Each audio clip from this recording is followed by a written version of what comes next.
Hello, this is the second video in the Calculus 3 series on integration using partial fractions for OCR Pure Core Further Mathematics, and it considers partial fractions with denominator of the form ax plus b cx squared plus d.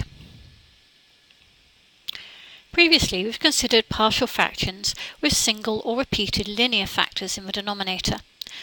Now consider the difference a quadratic factor of the form ax squared plus b makes. For example, x plus 5 over x plus 1, x squared plus 3. Here we will write a as a coefficient to be found over x plus 1,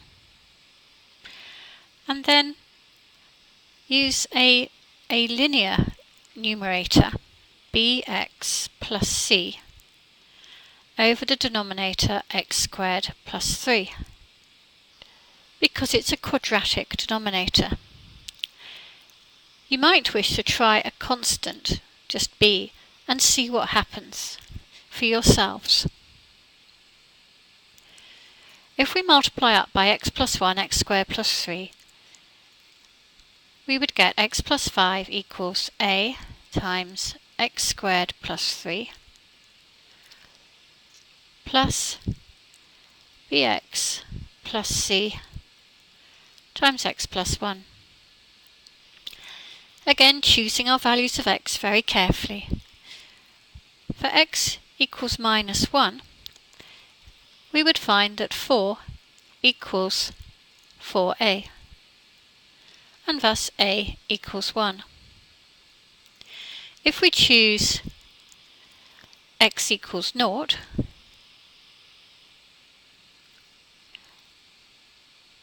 we could see that 5 would equal 3a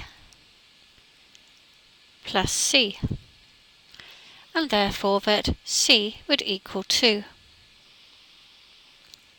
In order to find out what the coefficient b is, we could look at the x squared terms.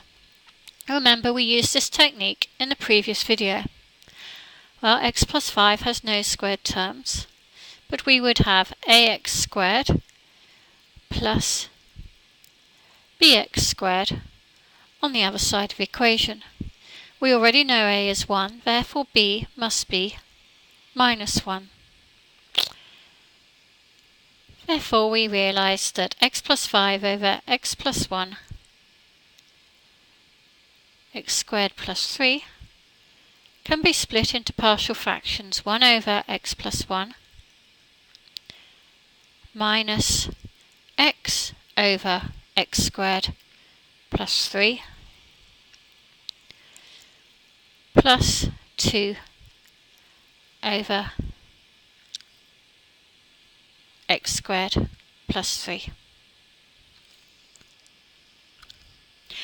You will note that compared to this slide, I chose to split the 2 minus x into a 2 over x squared plus 3 and a minus x over x squared plus 3. We will see in later videos how this will be more useful for integration. So, building our experience and knowledge, we would use a constant numerator for a linear factor. We would, for repeated factors, form a fraction for each power, and for a quadratic factor, we would use a linear numerator.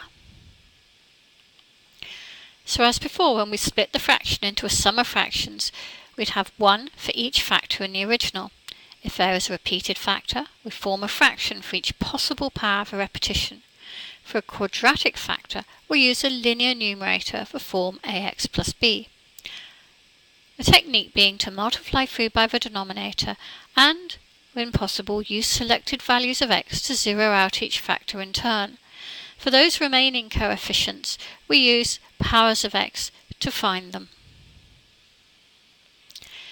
In the next video, we will move on to using partial fractions for integration, where these partial fractions have a denominator form ax plus b cx plus d.